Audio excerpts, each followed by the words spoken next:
இங்கே தமிழ்நாட்டிலே இருக்கத்தான் செய்கின்றார்கள். நாம் அவர்களுக்காக அனுதாபப்படத்தான் முடியும். உயர்வு தாழ்வு இருப்பது தவறு என்று சொல்லுகிற போது அந்த உயர்வு தாழ்வை ஒழிப்பதற்காக தாழ்ந்த நிலையிலே இருக்கின்றவர்கள் மட்டும்தான் பாடுபட வேண்டும் என்பதில்லை. உயர்வு தாழ்வை ஒழித்து ஒரு சமதர்மத்தை உருவாக்குவதற்காக உயர்ந்த ஜாதியிலே பிறந்தவர்களும் பாடுபட முடியும் என்பதற்கு ஒரு உதாரணமாகத்தான் பாரதியார் நம் கண் முன்னாலே காட்சியளிக்கின்றார்கள். அவர் அப்படி அந்த கருத்துக்களை பேசியிருக்கின்றார்கள்.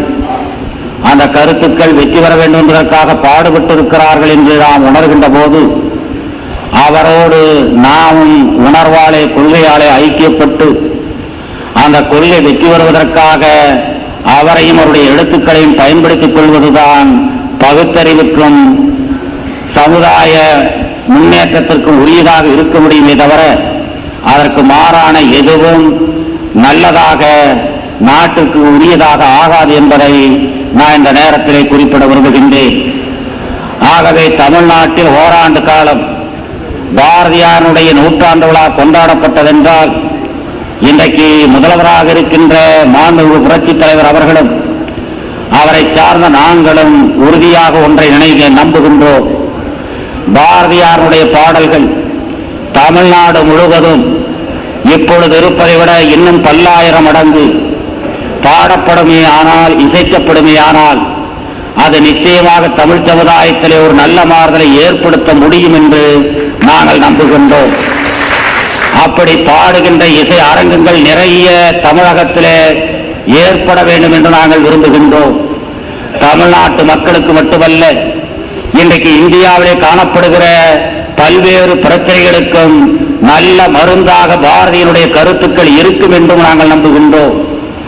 ஆகவே பாரதியினுடைய பாடல்களை பாட வேண்டும் என்று சொல்கிற அதே நேரத்தில் அவருடைய பாடல்கள் நாட்டு மக்களிடையே பரவ வேண்டும் என்று நினைக்கின்ற அதே நேரத்தில் அவருடைய பாடல்கள் பல்வேறு மொழிகளிலேயும் வர வேண்டும் என்று நாங்கள் நினைக்கின்றோம். அதற்கான முயற்சியை நாங்கள் எடுத்திருக்கின்றோம். அப்படி பல்வேறு மொழியிலே வருகின்ற போது அந்த கருத்துக்கள் நாடு முழுவதும் பரவுகின்ற போது நாங்கள் தமிழகத்திலே ஏற்பட விரும்புகிற அந்த நல்ல மாறுதல் இந்திய திருநாடு முழுவதும் ஏற்படும் என்று நாங்கள் நம்புகின்றோம். அத்தகைய நல்ல நோக்கங்களின் அடிப்படையிலேதான் பாரதியார் பாராட்டப்படுகின்றார். பாரதியார் நூற்றாண்டு விழா கொண்டாடப்படுகிறது. பாரதியார் பற்றிய சொற்பொழிவுகள் பேருரையாக வெளியிடுகின்ற போது அதிலே நாங்கள் மெத்த மகிழ்ச்சியோடு கலந்து கொள்கின்றோம். ஆகவே இதிலே ஒளிவு மறைவு எதுவும் கிடையாது. இந்த சமுதாய நோக்கோடுதான் இந்த விழாவிலே நாம் கலந்து கொண்டு பேசுகின்றோம். இங்கே நான் ஓரிரு கருத்துக்களை வலியுறுத்தி கூற விரும்புகின்றேன். இங்கே கூட நம்முடைய மதிப்பிற்குரிய சவுந்தரா கைலாசம் அவர்கள் தேசியம் பற்றியும் தேசபக்தி பற்றியும் எடுத்துச் சொன்னார்கள். அவைகளெல்லாம் சிந்தித்து செயல்படுத்த வேண்டிய ஒன்றுதான். எங்களை பொறுத்தமட்டில் தேசியம் என்பதும் தேசிய ஒருமைப்பாடு என்பதும் என்றைக்கு உண்மையாகும் என்றால், கேரளாவிலே பிறந்த ஒருவன் சென்னைக்கு வந்து வாழ்கின்ற நேரத்தில் தன்னுடைய நாட்டிலே நான் வாழ்கின்றேன் என்ற உணர்வு அவனுக்கு எப்பொழுது ஏற்படுகிறதோ, தமிழகத்திலிருந்து பெங்களூருக்கு செல்கின்ற ஒருவன் அங்கே போய் தொழில் நடத்தி அங்கே வேலை செய்கின்ற நேரத்தில் தான் வெளிநாட்டுக்கு வந்துவிட்டதாக கருதாமல் தன்னுடைய தாய் நாட்டிலேதான் நாம் இருக்கிறோம் என்று என்றைக்கு உணர்கின்றானோ, அல்லது எங்களை போன்றவர்கள் டெல்லி செல்கின்ற நேரத்தில் நாம் எங்கேயோ வந்துவிட்டோம் என்று கருதாமல் நாம் நம்முடைய நாட்டிலேதான் வாழ்கின்றோம் என்று நாம் என்றைக்கு நினைக்கின்றோமோ, அப்படிப்பட்ட உணர்வு அகில இந்தியா முழுவதும் எப்பொழுது உண்டாக்கப்படுகிறதோ அன்றைக்குத்தான் இந்த நாட்டிலே தேசிய ஒருமைப்பாடு ஏற்பட்டது என்று நாம் நினைக்க முடியும். அந்த உணர்வு ஏற்படுகிற நேரத்தில் நாம் பேசுகிற தேசபக்தியும் தேசியம்தான் எங்களாலே வரவேற்கப்பட முடியுமே தவிர, அதற்கு மாறாக இங்கே நாங்கள் தேசியத்தை பேசி தேசிய ஒருமைப்பாட்டை பேசிவிட்டு இந்த தமிழக எல்லை கடந்து வேறு இடங்களுக்கு செல்கின்ற நேரத்தில் நாங்கள் அந்த பகுதிக்கு சொந்தக்காரர்களாக மதிக்கப்படாத நிலைமை எங்களுக்கும் மற்றைய மாநில மக்களுக்கும் இந்த நாட்டிலே இருக்குமே. ஆனால் நாம் அப்படி பேசுகிற தேசியம் தேசிய ஒருமைப்பாடும் பல்வேறு மாநில மக்களை ஏமாற்றுகிற சொற்களாகத்தான் எடுத்துக்கொள்ளப்படும். நான் அசாமை நினைத்துக் கொண்டு பேசினாலும், பஞ்சாபை நினைத்துக் கொண்டு பேசினாலும், தமிழகத்தை நினைத்துக் கொண்டு பேசினாலும், பெங்களூர் வாழ் தமிழர்களை நினைத்துக் கொண்டு பேசினாலும், இந்த கருத்து வரவேற்கப்படக்கூடிய கருத்து என்பதிலே ஐயமில்லை. ஆனால் அதை செயல்படுத்துகின்ற போது மக்களை ஏமாற்றுகின்ற விதத்திலே செயல்படுத்தக்கூடாது என்பதுதான் எங்களை போன்றவருடைய எண்ணமாகும். ஆகவே இன்றைக்கு தமிழகத்தில் தமிழக கல்வித்துறை 2 மொழி கொள்கையை பின்பற்றுகிறது. தமிழை தாய்மொழியாக கொண்டவர்கள் தமிழ் படிக்கலாம், கன்னடத்தை தாய்மொழியாக கொண்டவர்கள் அதை போலவே கன்னடத்தை படிக்கலாம், மலையாளத்தையும் படிக்கலாம் என்று சொல்லி 2 மொழி கொள்கையை பின்பற்றுகிற தமிழகத்திலேதான் நீங்கள் தேசியத்தையும் தேச ஒருமைப்பாட்டின் கொஞ்சமாவது பார்க்க முடியுமே தவிர, இந்த எல்லையை விட்டு நீங்கள் வேற எங்கே சென்றாலும் கர்நாடகத்திற்கு போனால் கன்னடத்திற்கு சமமாக தமிழ் மதிக்கப்படவில்லை என்றால் நிச்சயமாக அங்கே தேசியம் இல்லை, தேச ஒருமைப்பாடும் இல்லை. இங்கே தமிழகத்தில் கன்னடத்தை தாய்மொழியாக கொண்டவர்கள் 12வது வகுப்பு வரைக்கும் தன்னுடைய தாய்மொழியிலே படிக்கலாம். என்னிடத்திலே பள்ளிக்கூடத்திற்கு அனுமதி கேட்டு வருகின்ற வேற்றுமொழியை சார்ந்த யாராக இருந்தாலும் அவரிடத்திலே நான் சொல்வதெல்லாம் உங்கள் மொழியிலே படிப்பதற்கு கேளுங்கள் என்றுதான் நான் சொல்வேனே தவிர, ஆங்கில மீடியம் என்று கேட்டால் நானே கூடாது என்று சொல்லிக் கொண்டு வருகின்றேன். ஆனால் தமிழகத்தை விட்டு நான் வெளியே செல்கிற போது, பெங்களூருக்கு நான் அண்மையிலே சென்ற போது அங்கே இடத்திலே சொல்லுவது 7வதற்கு மேல் நம்முடைய மொழியிலே நாம் படிக்க முடியாது என்று தமிழர்கள் சொல்லுகிறார்கள். நான் பம்பாய்க்கு செல்கின்ற நேரத்தில் அங்கே இருக்கின்றவர்கள் 7வதற்கு மேலேயே தமிழிலே படிக்க வாய்ப்பில்லை, ஆங்கிலத்திலே வேண்டுமானால் படிக்கலாம்.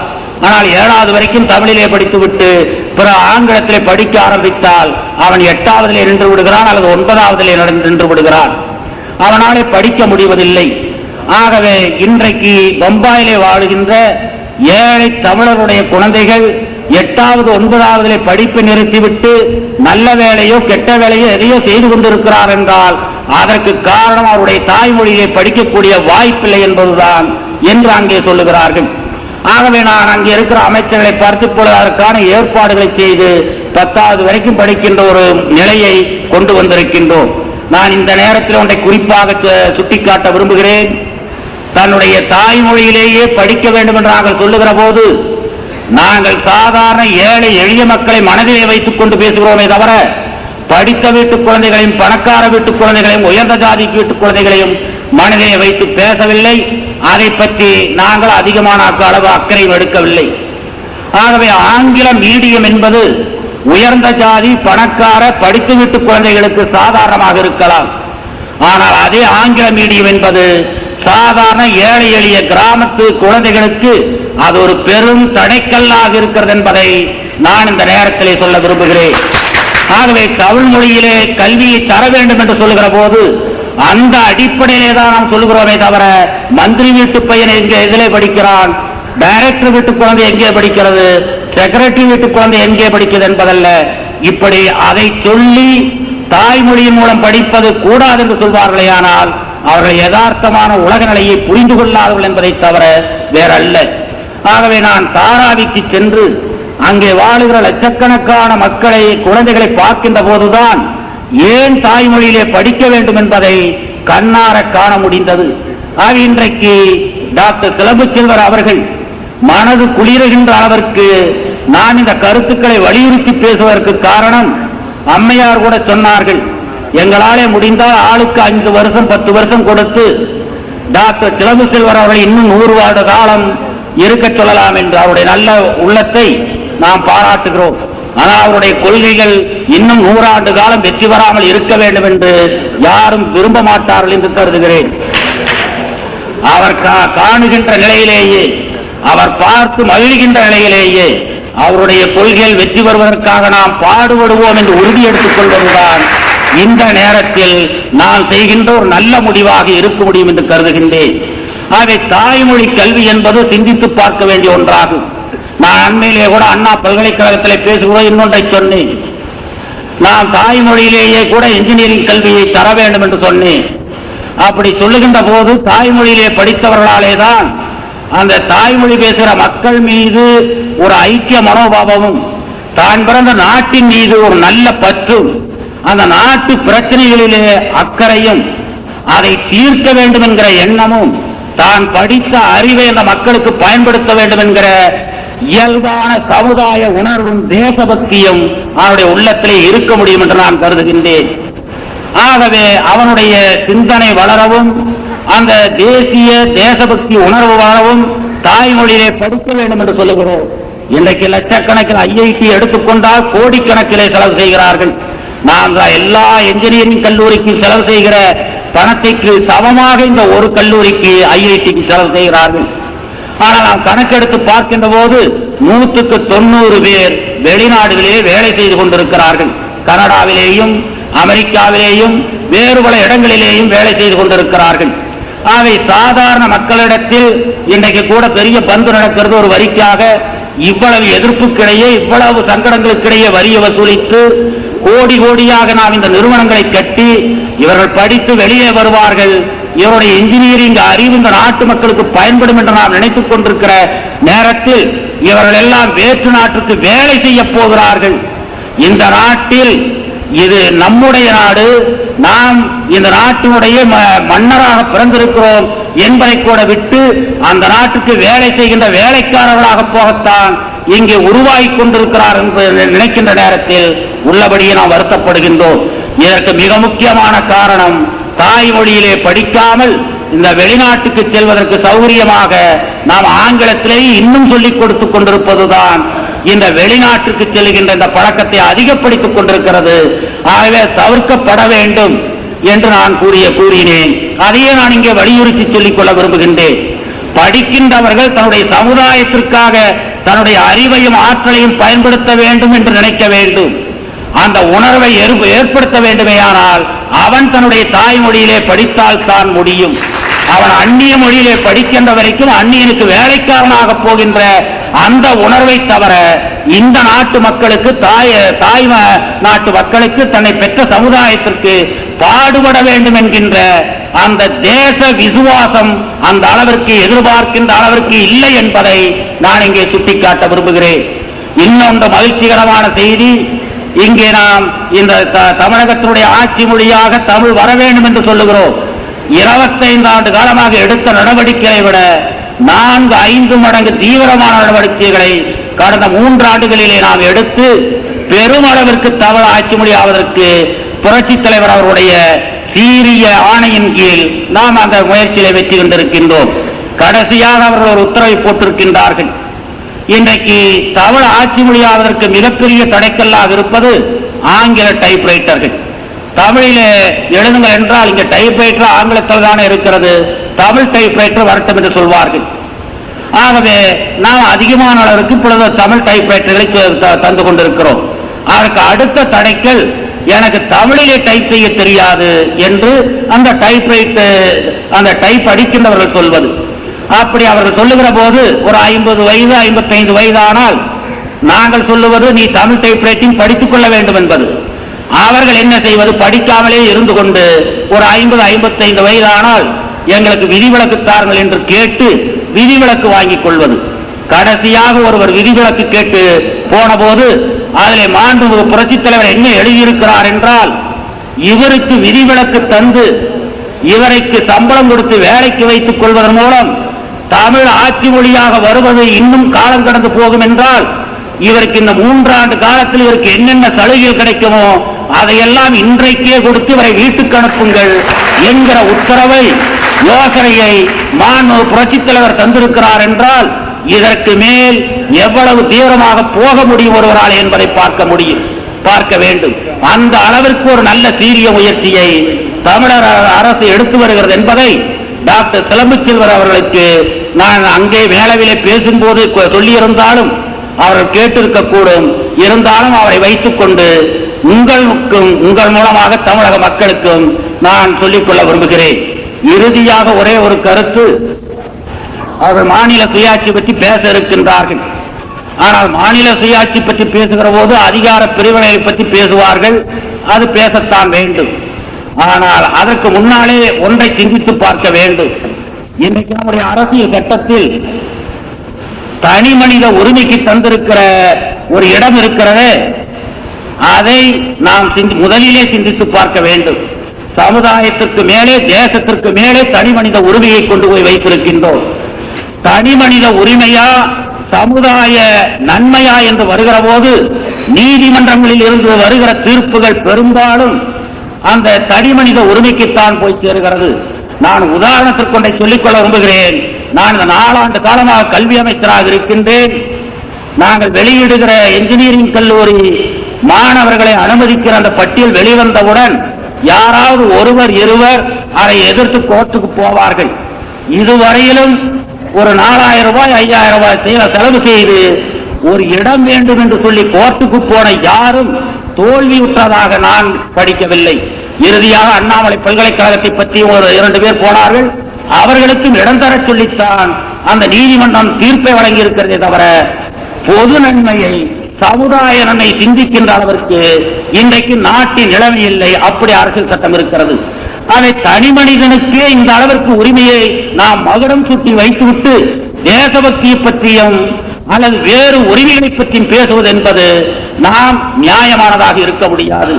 என்றைக்கு சமுதாயத்துக்கு கீழே தேச நன்மைக்கும் கீழே தனி மனிதனுடைய உரிமையை கொண்டு வந்து வைக்கிறோமோ அதை செய்ததற்கு பிறகுதான் இந்த நாட்டினுடைய தேச நலன்களை பற்றிய மற்ற கருத்துக்களை பேசுவதற்கே நமக்கு ஒரு நியாயமான உரிமை வருகிறது. அது வரைக்கும் நாம் பேசுவோமையானால் மக்களை ஏமாற்றுவதற்காக பேசிக் கொண்டிருக்கலாம். மக்களினுடைய நிலைமைகளை பற்றி புரிந்து கொள்ளாமல் பேசிக் கொண்டிருக்கலாம்.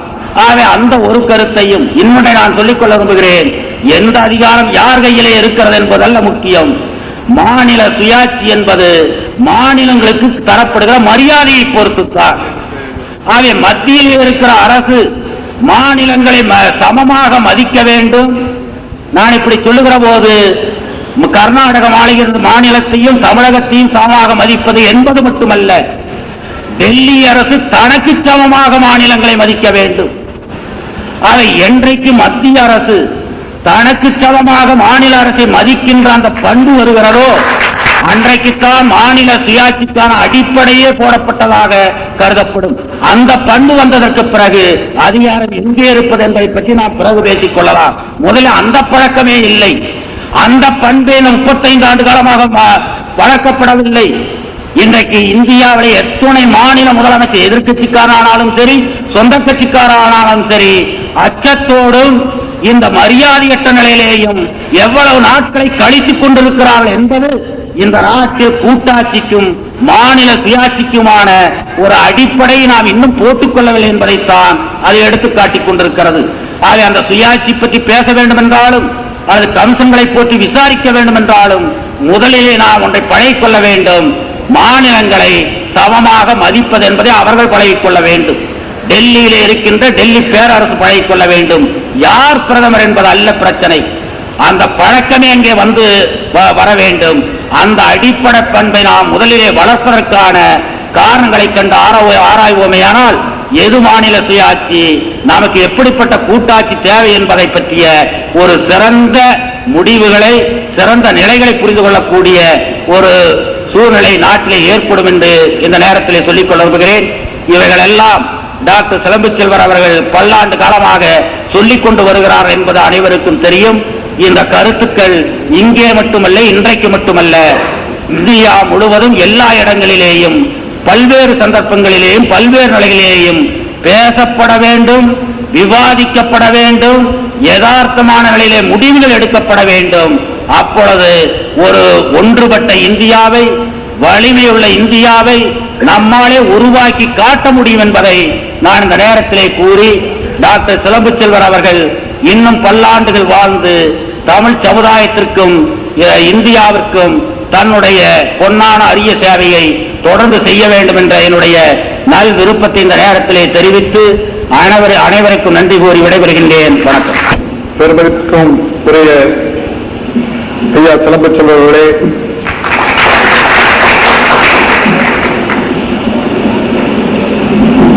விழா தலைவர் மாண்புமிகு செய்தி அறநிலையத்துறை அமைச்சர் ஆரம்பி அவர்களே, கல்வித்துறை அமைச்சர் மாண்புமிகு அரங்கநாயகர்களே,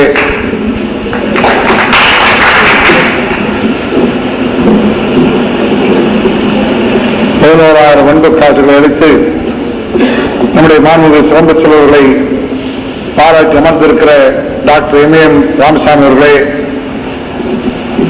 இந்த விழாவை சீரோடு சிறப்போடும் நடத்திக் கொண்டிருக்கிற அருநண்பர் மேகண்டா அவர்களே, திருமதி சவுந்தரா கைலாசம்மை அவர்களே, முன்னாள் ஆந்திர பல்கலைக்கழகத்துடைய துணைவேந்தர் டாக்டர் சீனிவாசன் அவர்களே, வருகை வந்திருக்கிற பெரியோர்களே, தாய்மார்களே, நண்பர்களே, உங்கள் அனைவருக்கும் முதற்கொண்டு நன்றி கலந்த வணக்கத்தை தெரிவித்துக் கொள்கிறேன். மகாகவி பாரதி தொடர் சொற்பொழிவை ஆற்றி அதை அந்த பேருரைகளை ஒரு நூலாக தொகுத்து வெளியிடுகின்ற விழாவினையும், ஐயா டாக்டர் சிலம்புச்செல்வர்களுக்கு வெள்ளியாறு எடைக்கடை நாணயம் பெறுகின்ற விழாவினையும், மலர் கிரீடம் சூட்டி பொன்னாடை போற்றுகின்ற விழாவினை ஒன்றாக சேர்த்து ஒரு முப்பெரு விழாவாக இந்த விழாவினை ஆளுநர் மேகண்டார்கள் மிகச் சிறப்பாக செய்திருக்கிறார்கள். ஆங்கில பேரறிஞன் டாக்டர் ஜான்சன் அவர்களுக்கு ஒரு பாஸ்வல் கிடைத்ததை தவிர நம்முடைய ஐயா சிலம்புச்செல்வர்களுக்கு மேகண்டார்கள் கிடைத்திருக்கார் சொன்னால் அது சிலப்பதிகார தொடர் சொற்புகளானாலும் சரி, மகாகவி பாரதியுடைய தொடர் சொற்புகளானாலும் சரி, அல்லது அடுத்தாற் போல மாநில சுயாட்சியை பற்றி பேச இருக்கிற சொற்புகளானாலும் சரி, எல்லாவற்றையும் பாங்காக சிறப்பாக அனைவரும் பொருந்து கொள்கிற தன்மைகளையும் வந்து கேட்டு இன்புறுத்துகிற வகையிலையும் மிகச் சிறப்பாக மிகண்டார்கள் ஏற்பாடு செய்கிறார் என்பதை நான் பாராட்டாமல் இருக்க முடியாது. எத்தனையோ சொற்பொழிவுகள் நாட்டிலே நடந்து கொண்டிருக்கிறது. ஆனால் ஐயா சிலம்புச்செல்வருடைய சொற்பொழிவுகள் மிகச் சிறப்பான முறையிலே டேப்பாக பதிவு செய்யப்பட்டு, ஒளிப்பதிவு நாடாவிலே பதிவு செய்யப்பட்டு, அந்த நாடாவிலே இருந்து அவற்றை பெயர்த்து எழுதி அதன் மூலமாக அவருடைய கருத்துக்கள் சிந்தாமல் சிதறாமல் நாட்டுக்கு கிடைக்கிற தன்மையில் இந்த ஒவ்வொரு சொற்பொழிவு தொடர் சொற்பொழிவு முடிந்த பிறகு அப்படியே நூலாக்குகிற ஒரு வரலாற்றையும் இந்த மயிலை வட்டம் மிகச் சிறப்பாக செய்தளித்திருக்கிறது என்பதை நாம் சொல்லாமல் இருக்க முடியாது. ஏனென்றால் எவ்வளவோ சொற்பொழிவுகள் நடைபெறுகிறதே தவிர அவர்கள் பத்திரிகைகளிலே வருவதில்லை, அதற்கு பிறகு நூல் வடிவமும் பெறுவதில்லை. ஆனால் இந்த சொற்பொழிவுகள் நல்ல நூல் வடிவத்தை பெற்று இன்றைக்கு மட்டுமல்லாமல் காலகாலத்திற்கும் தமிழ் நல்லுலகம் உள்ள வரையில், தமிழ் மொழி உள்ள வரையில் நீக்கவர் நிறைந்திருக்க தன்மையில் இவைகள் நிரந்தரமாக்கப்பட்டிருப்பதற்காக நான் மேகண்டார்களை தனிப்பட பாராட்ட கடமைப்பட்டிருக்கிறேன். இது ஒரு சிறந்த பணியாகும். மற்றவர்கள் செய்யாத ஒரு தொண்டை அவள் தொடர்ந்து செய்து கொண்டு வருகிறார்கள். இதிலே பல பாரதியாருடைய பற்றிய பேருரையை பற்றி இந்த விழாவிலே முதன்முதலாக பேசிய அருமையன்பர் தமிழகத்துடைய பொதுச்செயலாளராக இருக்கின்ற நம்முடைய சென்னையன் அவர்கள் M.M. ராமசாமி இன்றைக்கு 11,000 ரூபாயிலே ₹1 நாணயத்தில் இடைப்பட்டார்கள். சேலத்தில் அவரை ₹2 நாணயத்தில் இடைப்படலாம் இருக்கிறேன். அந்த ₹2 நாணயம் வந்த பிறகு என்று சொன்னார்கள். அதற்கு நானும் உதவுவேன் என்று ஒரு கருத்து சொல்லிவிட்டு போனாங்க. ₹2 நாணயம் எப்போது வருகிறது எனக்கு தெரியாது. ஆனால் ரொம்ப நாள் கழுத்து வந்தால் நல்லது என்று ஒரு எண்ணம் ஆகும். அதற்கு காரணம் பணம் கொடுக்க முடியாது என்பதற்காக அல்ல, ஐயா அவர்கள் அத்தனை ஆண்டு காலம் இருக்க வேண்டும் என்பதற்காக அந்த கருத்தை நான் சொல்ல கடமைப்பட்டிருக்கிறேன். என்றால் அது வருகிற இருந்தால் நாட்டுக்கு நல்லது. ஆனால் ₹2 நாணயம் உடனே வந்து ஆக வேண்டிய காரியம் ஒன்றும் இல்லை. சேலத்திலே மட்டுமல்ல, M.M. ராமசாமி அவர்கள் எடுத்துச் சொன்னதைப் போல தமிழகம் புறாவலையின் மாவட்டம் சொல்லை இப்படிப்பட்ட விழாக்களை ஐயா சிலம்புச்செல்வர்களுக்கு எடுக்க வேண்டும் என்பது எனக்கு இருக்கிற உள்ளக்கணக்கை என்பதை நான் தெரிவித்துக் கொள்ள கடமைப்பட்டிருக்கிறேன். என்றால் அவர்கள் யாருக்கும் தனிப்பட்ட முறையில் சொந்தக்காரர் அல்ல, தமிழுக்கும் தமிழ் நல்லுறவுக்கும் அவர் சொந்தக்காரர் என்பதை நீங்கள் அனைவரும் நன்றாக அறிவீர்கள். இன்றைக்கு அவர்கள் நிகழ்த்திய தேர்வுகள் நூலாக மாநில அமைச்சர் அரங்கநாதனாலே வெளியிடப்பட்டு நான் அதை பெற்றுக் கொள்கிற ஒரு நல்ல வாய்ப்பை நான் பெற்றேன். மிகச்சிறந்த தலைப்புகளில் அவள் இந்த சொற்பொழிவு ஆற்றியிருக்கிறார்கள். ஏறக்குறைய 18 தலைப்புகளில் அவர்கள் பேசியிருக்கிறார்கள். இந்த 18 தலைப்புகளிலே இதே மண்டபத்திலே பேசியிருக்கிறார்கள். 18 தலைப்புகளிலே பேசிய போதும் 18 தலைவர்கள் இந்த விழாக்களுக்கு தலைமை தாங்கி 18 வகையான பாரதியாரை பற்றிய கருத்துக்களை அவரவர்கள் தலைமை உரையிலே சொற்பொழிவாக ஆற்றியிருக்கிறார்கள். அவைகளும் ஓரளவுக்கு இந்த நூலிலே சேர்க்கப்பட்டு இந்த நூல் இன்றைக்கு வெளிவந்திருக்கிறது. காலம் என்ற கவிஞராக அவரை கண்டிருக்கிறார்கள். காலத்து என்ற கவிஞராக அவரை காட்டியிருக்கிறார்கள். போர்க்கள கவிஞனாக பாரதி வெளிவெடுத்தான் என்பதை நாட்டுக்கு எடுத்துச் சொல்லியிருக்கிறார்கள். பாரதி என்ற புதிய பாரதத்தை நமக்கெல்லாம் எடுத்து தந்திருக்கிறார்கள். பாரதி வளர்த்த பைந்தமிழை எடுத்து ஓதியிருக்கிறார்கள். பாரதி வளர்த்த பாட்டும் கூத்தும் நாடறிய செய்திருக்கிறார்கள். பாரதி விரும்பிய சனதர்ம சமுதாயம் எல்லோரும் வாழ்வதற்கு வழிகாட்டியான சமதர்ம சமுதாயம் என்பதை நமக்கெல்லாம் புரிந்து கொள்வதற்கு தம்மையிலே எடுத்து கூறியிருக்கிறார்கள். பாரதி படைத்த பாஞ்சாலி சபதத்தில் இருக்கிற இலக்கிய நயங்களை எடுத்து இருக்கிறார்கள். அந்த பாஞ்சாலி சபதம் வெறும் கண்ணன் பாட்டல்ல, அல்லது வெறும் பாரத கதை அல்ல. அது அன்றைக்கிருந்து வெள்ளையகாலத்தை எடுத்து எதிர்த்து தொடுத்த மிகப்பெரிய போராட்டம் என்பதை நமக்கெல்லாம் உணர்த்தி இருக்கிறார்கள். கண்ணன் பாட்டிலே இருக்கிற எளிமையை, பாரதி கண்ட பராசக்தியிலே இருக்கிற வறுமையை, பாரதி பிடித்த கூழ்பாட்டிலே இருக்கிற இனிமையை, பாரதி விரும்பி இந்துமதத்திலே இருக்கிற தத்துவங்களை, பாரதி வளர்த்த உரைநடை தமிழே அவன் காட்டிய அறிவுரைகளை நமக்கு எடுத்து காட்டியிருக்கிறார். பாரதி எப்படி தன்னை கவர்ந்தான், பாரதி எப்படி காலத்தை வென்ற கவிஞன் என்று அவருக்கு ஒருத்தான் நடையில் எடுத்துச் சொல்லியிருக்கிறார். நான் வள்ளுவனை பற்றி பேசியிருக்கிறேன், நான் சிலப்பதிகாரத்தை பற்றி பேசியிருக்கிறேன். இதற்கெல்லாம் காரணமே பாரதிதான் என்று அவர்கள் எடுத்துச் சொல்கிறார். நஞ்சையெழும் சிலப்பதிகாரம் என்று பாரதியிலே படித்தவுடனே எனக்கு சிலப்பதிகாரத்தை படிக்கிற எண்ணம் வந்தது. யாமறிந்த படிகளிலே தமிழ் முழுவதும் இல்லாமல் எங்கும் காணும், யாமறிந்த புலவனிலே கம்பனை போல், இளங்கோவை போல், வள்ளுவனை போல் பூமிகள் யாங்கனவே கண்டதில்லை என்று படித்தவுடனே வள்ளுவனை படிக்க வேண்டிய ஆசை எனக்கு ஏற்பட்டது என்று எடுத்தெடுப்பிலேயே காலம் தந்த கவிஞர் என்கிற தலைப்பில் இந்த மேடையிலே பேசுகிற பொழுது அவள் பேசத் தொடங்கியிருக்கிறார். காலம் தந்த கவிஞனாக எப்படி பாரதி வளர்ந்தான் என்பதற்கு பல்வேறு காரணங்களை எடுத்துச் சொல்லிக் கொண்டு வருகிற பொழுது அவர்கள் பாரதி சுவை புதிது, பொருள் புதிது, பலம் புதிது, சொல் புதிது, ஜோதிமிக்க நவகவிதை, என்னாலும் அழியாத மகாகவிதை என்று அவனே அவனை பற்றி பாராட்டிய அந்த வரிகளை எடுத்து சொல்லுகிற போது, இந்த நூலை படிக்கிற போது இந்த நூலிலே அவர்கள் பாரதியை காணுகின்ற பாங்கு ஒவ்வொன்றிலேயும் சுவை புதிதாக இருக்கிறது, பொருள் புதிதாக இருக்கிறது, வளம் புதிதாக இருக்கிறது. ma.po.si கையாண்ட சொல் ஒவ்வொன்றும் தனித்தனியாக புதிதாகவே தோன்றுகிறது. அப்படிப்பட்ட முறையிலே அவர்கள் ஜோதிமிக்க நவ கவிதையை 18 தலைப்புகளிலே இந்த மண்டபத்தில் அளித்திருக்கிறார்கள். அவர்கள் பாரதியை பற்றி, பாரதியுடைய புதிய சமதர்ம சமுதாயம், விரும்பிய சமதர்ம சமுதாயத்தை பற்றி சொன்ன பொழுது, தமிழ்கூர் நல்லுலகத்திலே பிறந்த எந்த சீர்திருத்தவாதி அதுவரையிலே சொல்லாத ஜாதி ஒழிப்பு கருத்துக்களை அவன்தான் சொன்னான் என்று அழுத்தம் திருத்தமாக அவர்கள் எடுத்துச் சொல்லியிருக்கிறார். அப்படிப்பட்ட முறையிலே அவர்கள் பாரதி கண்ட புதிய சமதர்ம சமுதாயத்தை நாட்டுக்கு தந்திருக்கிறார். அவர்கள் எல்லாம் எடுத்துச் சொல்லுகிற நேரம் இல்லை என்று சொன்னாலும் அவற்றிலே அவர்கள் எப்படியெல்லாம் பாரதி இந்த இன்பக் கனவை கண்டான் என்பதை அவருடைய வார்த்தைகளை ஒரு சிலவற்றை உங்களுக்கு கோடிட்டு காட்ட கடமைப்பட்டிருக்கிறேன். அவர்கள் பாரதியை பற்றி சொல்லுகிற பொழுது, நாம் பலருக்கு செய்வதையெல்லாம் நமக்கு அந்நிய நாடுகளிலே பெற செய்கிறார்கள்.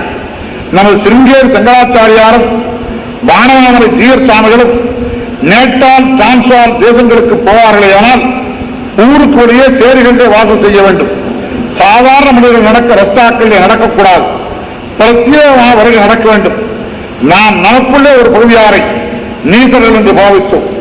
இப்போது நாம் எல்லோரையுமே உலகத்தால் மற்றெல்லா நாட்டை காட்டிலும் இந்த நீசவராக கருதுகிறார்கள். நம்முள்ளே ஒரு ஓப்பரை நாம் தீண்டா ஓப்பர் என்று விளக்கிறோம். இப்போது வேத மார்க்கஸ்தர், மகம்மதியர் என்ற இருபது கொண்ட நமது இந்து ஜாதி முழுவதையுமே உலகம் தீண்டாத ஜாதி என்று கருதுகிறது என்று பாரதியாருடைய வார்த்தைகளே அப்படியே எடுத்து போட்டு அந்த சொற்பொழிவை அவர் ஆற்றியிருக்கிறார். மடாதிபதிகளின் சன்னிதானங்களும் தனது தொண்டி வளர்வதை ஞான வளர்வதாக நினைத்துக் கொண்டு ஆனந்தம் அடைந்து வருகிறார் என்று ma.po.si அவர்கள் சொல்லவில்லை, பாரதியாரை அந்த காலத்தில் சொல்லியிருக்கிறார் என்று இந்த மேடையிலேயே ஐயா சிலம்பு செல்வர்கள் எடுத்துச் சொல்லியிருக்கிறார். சமூக சீர்திருத்தம் பற்றி பொது உடைமை தத்துவத்தை போதித்த கார்ல் மார்க்ஸ் யார்?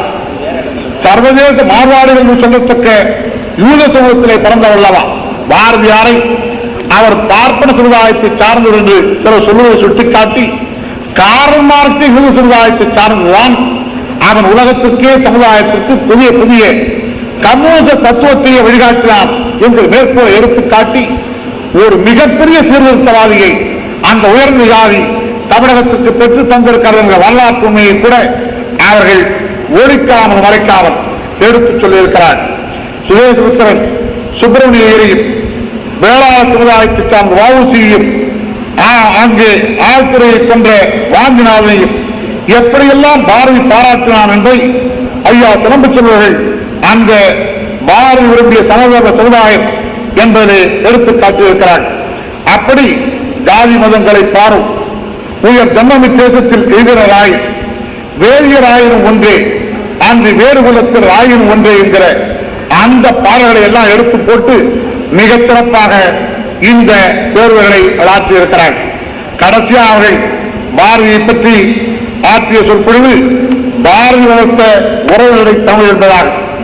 அந்த உறவுகளை தமிழை பற்றி அவர் கூறுகிற பொழுது யாருமே இதுவரையிலே பாரதியை பற்றி சொல்லாத கருத்துக்களை அதில் அவர்கள் எடுத்துச் சொல்லியிருக்கிறார். உரைநடை மூலமாக பாரதி எவ்வளவோ கருத்துக்களை எடுத்துச் சொல்லியிருக்கிறான் சொன்னாலும் அவன் மற்றவர்கள் அதுவரையிலே செய்யாத ஒரு காரியத்தை செய்தான் என்று குறிப்பிட்டு அவன் செய்த காரியம் என்ன என்பதை யாருக்கெல்லாம் இந்த சொற்பொழிவு மூலமாக உணர்த்தி இருக்கிறார். அவன் தான் முதலாக தமிழே விஞ்ஞானத்தை உரைநடை மூலமாக அடுத்த ஒப்பற்ற கவிஞன் என்று அவர்தான் அந்த உண்மையை நமக்கெல்லாம் எடுத்துச் சொன்னவர்களாவார். அப்படி மட்டுமல்ல, பாரதி மற்றவர்களைப் போல வாரிசற்ற கவிஞராக சாகவில்லை. அவன் கவிமணி தேசிகநாதன் பிள்ளையை, நாமக்கல் ராமலிங்கத்தை, புரட்சி பாவேந்தர் பாரதிதாசனை நாட்டுக்கு தந்துவிட்டுத்தான் மறைந்தான். அவன் நூற்றாண்டு விழாவை கொண்டாடுற காலத்திற்குள்ளாக இந்த மூன்று கவிஞர்கள் தமிழகத்திலே எவ்வளவோ பெரிய காரியங்களை செய்தார் என்பதை நாடறியும் என்று சொல்லி முடிக்கிறார். அது மட்டுமல்ல, மற்ற கவிஞருக்கு உனக்கு இருக்கிற இணைப்பு, மற்ற கவிஞர்களுக்கு உனக்கு இருக்கிற உயர்வை பற்றி அவர் சொல்லுகிற பொழுது மற்ற கவிஞர்கள் பாடிவிட்டு போனார்கள்.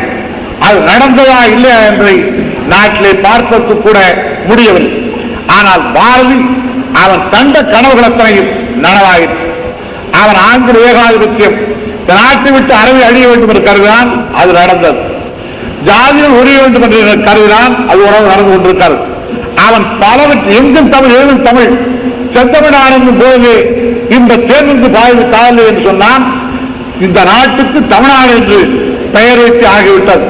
இப்படி பல வெற்றிகளை பெற்ற ஒரே கவிஞன், ஒப்பற்ற கவிஞன் பாரதியார் என்பதை இந்த பாரதியார் பேருரையிலே அவர் மிகச் சிறப்பாக நாட்டுக்கு எடுத்து உணர்த்தியிருக்கிறார். இந்த சொற்பொழிவோக்காகவே இன்னொரு டாக்டர் பட்டம் கொடுத்தால் கூட கொடுக்கலாம். அவ்வளவு சிறப்பான காரியங்களை அவர் செய்திருக்கிறார்கள். அம்மையார் சொன்னது போல தேசிய கனலையும் அவர்களே எடுத்தெடுத்து சொல்லியிருக்கிறார்.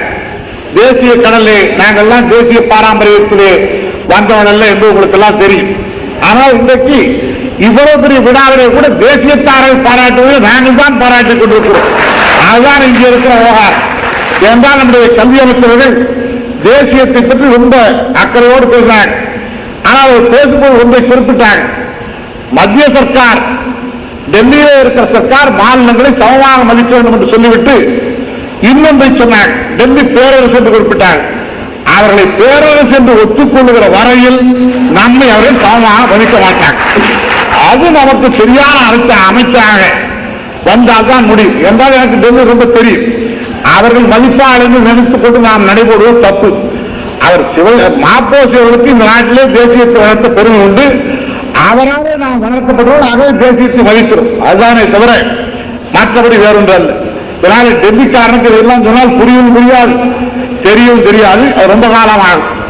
என்றால் அவர்கள் இன்னமும் தென்னாட்டுக்காரர்களுக்கு பெரிய இடங்கள் பெறுகிற இடமே இல்லாத தன்மையில் இருக்கிற போது அங்கே போய் நாம் சமமான உரிமைகள் எல்லாம் பெறுவது கேட்பது என்பதெல்லாம் நடக்காத காரியம். தென்னாட்டில் யாருக்கு இடம் இருக்குது? ஏதோ ஒரு ஆர்மி ஒரு இருக்கிறார், அவரு என்றைக்கு வரப்போகிறான்னு தெரியாது. ஆக இதுதான் நான் அரசியல் பேசக்கூடாது என்ன நான் சபாநாயகர். ஆக எனக்கு மறந்து போய் நான் பேசுகிறேன். அது ஐயா கொண்டு பேசக்கூடாது. ஆகவே அது தேசிய நாடு பூரா நடத்தப்பட்டிருக்குமையானால் ஒரு அர்த்தம் வராது. தேசிய நாடு பூரா நடத்தப்பட்டிருக்குமையானால் ஒரு லங்கோவால் தோன்றியிருக்க மாட்டார். நாடு பூராவும் மாப்போசிகள் தோன்றவில்லை. அதுதான் இருக்கிற உண்மை. தமிழ்நாட்டிலே தான் சிலம்பு செல்வர் தோன்றினாலே தவிர வடக்கிலே தோன்றவில்லை. ஜாதி வழியில் என்கிற மனப்பான்மை இந்தியா பூராவிலே கிடையாது. நீங்க மற்ற மாநிலங்களுக்கு போனா இன்னும் ஜாதிக்காரன் தான் மந்திரியாவான், இன்னும் ஜாதிக்காரன் தான் முதலமைச்சராவான் என்று திட்டமே இன்னும் வைத்திருக்கிறார். சுதந்திரனுக்கு 35 ஆண்டு காலம் ஆன பிறகு. ஆகவே அங்கே போய் இதெல்லாம் சொல்ல முடியாது. சொன்னால் நீ வீட்டுக்கு திரும்பி வர முடியாது. இங்கே சொல்வதற்கு காரணம் இங்க ஒரு பெரியார் சொன்னா, இங்க ஒரு காமராஜர் சொன்னா, இங்க ஒரு அண்ணாதுரை சொன்னார், இங்க ஒரு ஆப்போசிட் சொன்ன. ஆகவே இங்க இதெல்லாம் பேச முடிகிறது தவிர அங்கே போய் இதெல்லாம் பேச முடியாது. பேசுகிற வாய்ப்பும் கிடையாது, பேசுகிற ஆளும் கிடையாது, சிந்தனையாளரும் கிடையாது. அது எனக்கு தெரியும். ஆகவே டெல்லியை பற்றி இந்த நல்ல நேரத்தில் நினைக்கூடாது என்பதற்காக இது சொல்ல தடைப்பட்டிருக்கிறே தவிர வேறல்ல. மற்றபடி ஐயா சிறந்து செல்வர்கள் நல்ல சிறப்பான காரியங்களை தொடர்ச்சியாக செய்து கொண்டிருக்கிறார்கள். அவர்கள் முதன்முதலாக மாநில சுயாட்சியை கோரி பல்லாண்டு காலம் ஆயிற்று. அதற்கு இன்றைக்கு வடிவம் கொடுத்து விட வேண்டும் என்கிற எண்ணத்திற்கே வந்து விட்டார். ஏனென்றால் கண்ணுகளிலே காலம் தந்திருக்கிற காட்சியை பார்க்கிறார். தென்னகத்தில் இருக்கிற முதலெல்லாம் கூடி பேசுகிற காட்சியை பார்த்த பிறகு ஓஹோ நமக்குடைய சக்தி வந்துவிட்டது என்று உணர்ந்துதான் தொடர் சொற்பொழி ஆரம்பிக்கிறான் நான் கருதுகிறேன்.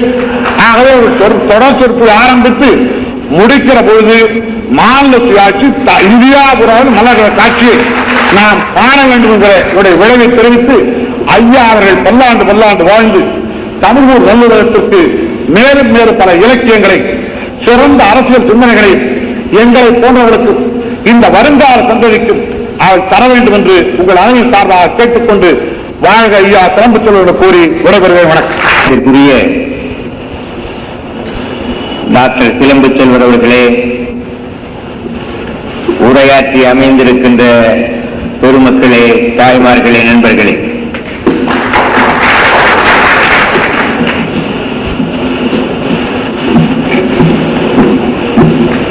என்றைக்கும் நினைவிலே நிற்கின்ற இந்த சிறப்புமிக்க விழா